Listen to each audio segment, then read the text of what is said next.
Becc Holland. We are on a bus We are. on our way to Chicago from New York on the Flip the Script tour. And we were all just talking about coaching. And we figured why not, flip on Ad a hoc. camera and make it happen. So Becc, let's start easy. How often are you doing one-on-ones? How long are they typically lasting?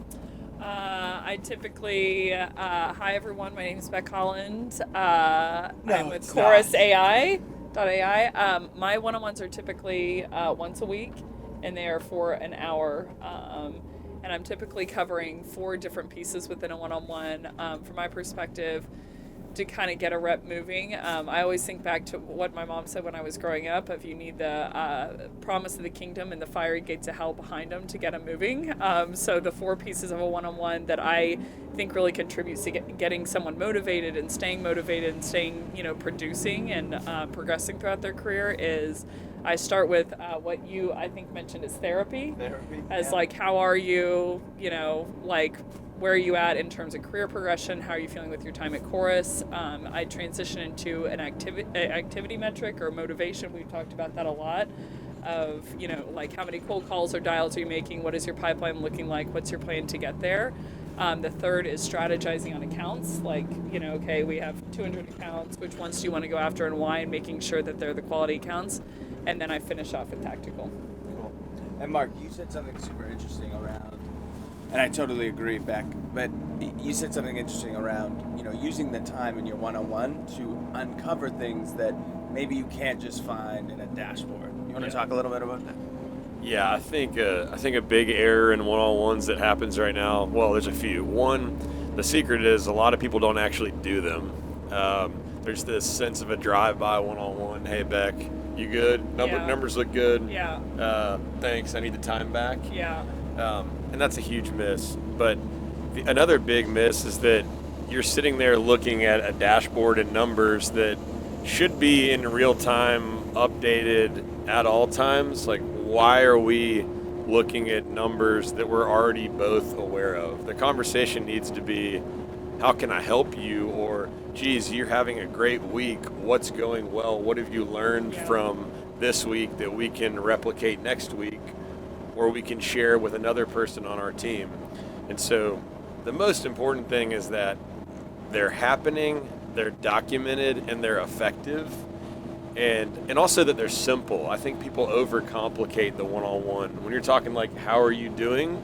That's a good intro. Yeah. Because you need a chance to gauge the temperature of your employee. And as a manager, you need to create space where they feel comfortable sharing if they're not doing well. Yeah. And so, I know I'm hitting on a few things there, but the one-on-one is it's such a miss in a lot of companies, and I think there's a lot of improving to do. What do you think, Josh?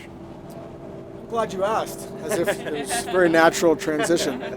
So I think one of the big mistakes that I have made in one-on-ones was I vomit too many things at people all at once, and they can't comprehend all the stuff. And so what we did was came up with a technique for one-on-ones, not one-on-ones.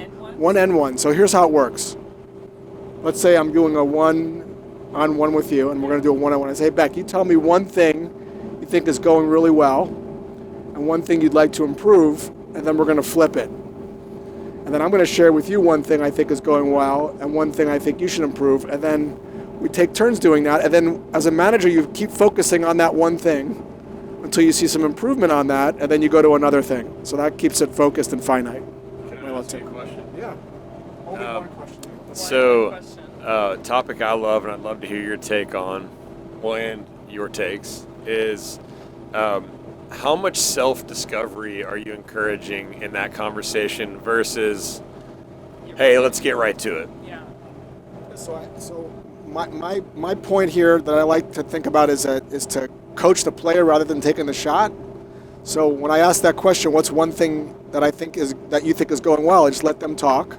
And one thing that I think they want to work on, let them talk, and then I'll share with them one thing that I think. And ultimately, they'll pick one of those things to work on. But I don't force it because I think they have to have buy-in and ownership over it to be able to change the behavior. I think that I wanted to bring in here. I think that's super important when you talked about of like having an actual diagnosable piece that they take away and limiting it in terms of feedback, because I kind of tripped, let's call it ass backwards into leadership, and I felt like I would get into the one-on-one and I would think like, oh, here are the top 10 things that they need. They're like, what do you think of this email? And I'm like, well, it's a 2 is what I think, and I'm like, oh, there's all these ways that we can improve. And in the beginning, when I was a first leader, I'm like, oh, I'm going to tell you all the things of how to correct this email, until I learned that, like, when I learn, I'm like, I need 2 things or 1 thing. Otherwise, I can't focus on, I don't have the bandwidth to improve that many things on my next cold call. So if you hit that state of inflection point where you go over, or if it's not very, very clear of like, this is the one thing I want you to look out for next time, then it's like everyone learns in these like one, step by step by step by step by step. You take it beyond this. You take it to like if you're learning a piece of music. Yeah. Look at the sheet music. You don't learn the sheet music. You learn like a bar, and then you play that bar over and over again, and then you go to the next bar and you kind of deliberately practice. Yeah. And my thing on that too is like, not everyone is a Becc Holland too, and Thank God. Thank God. thank God. Hey, I should have said it first. You know how many tour buses there'd be in the world? But like remembering a lot of, I'm specifically talking about coaching BDRs. I manage a team of BDRs, so this is where I'm pulling from. And a lot of them, it's the first job out of college, right? And so when they come to you and like, hey, how's this email? And they could be spent all night writing this email. Like it's a 2, but that 2 could be their 8 at this point of where they at in their learning curve.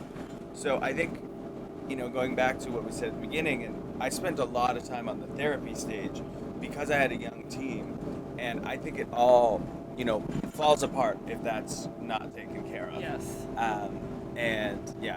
I say all the time, a BD manager job, if you're not part therapist, then you're not doing it correctly. I was taught a long time ago that the best sales leaders in general, are the ones that go on something like this, where you're out of the day-to-day practice, or you go on vacation and your team is still performing. This is not vacation, FYI. Oh, well, just wanted to clear it's that pretty up. close. I mean, we're on a tour bus with a rock star.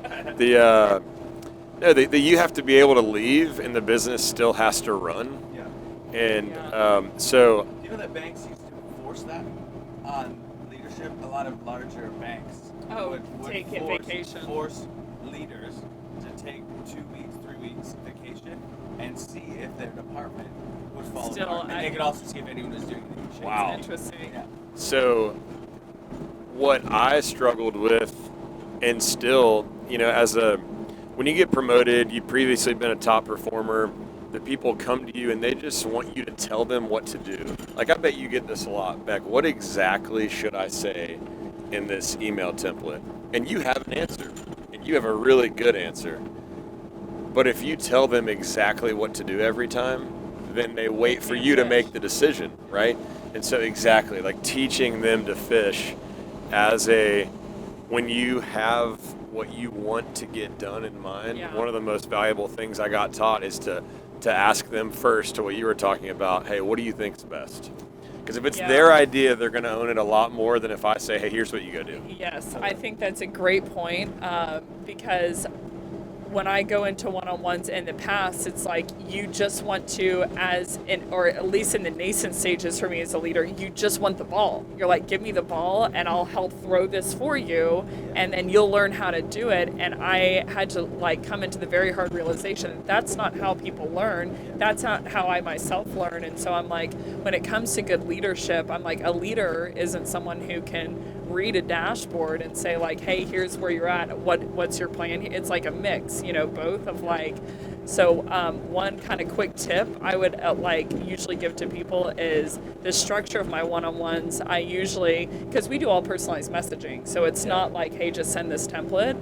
I have them rank themselves beforehand. They give me the subject email, the subject of the email, like the background on the account, and then the entire text of the email, and I have them rank themselves against my 7 pillars of pride, aversive, and brevity and fluidity, and then the reasoning behind why they ranked themselves in that direction. And the stunning thing was after about 3 weeks, they were, and then I would rank them afterwards. The stunning thing was after 3 weeks, they are ranking themselves almost spot on to where I would have ranked them. And when I'm asking them, what's one thing you did well and one thing you could have improved, they're taking over the mic and they're saying the exact things that I was thinking before I even said them myself. So that was really encouraging.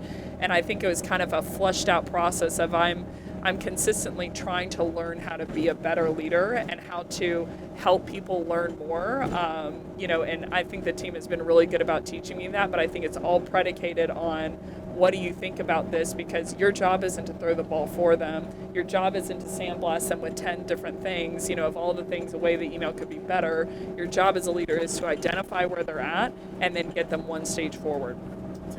So this is one last thing on this, because I know we have to wrap up. This is a critical point. Everyone has to know what good is. So I think that's a great idea of defining a report card so people can assess themselves against the rubric without the manager. So that's a good point. Yeah. That's it. That's all. Thanks for hanging out with us. This has been Back of the Bus. Back of the bus. See ya.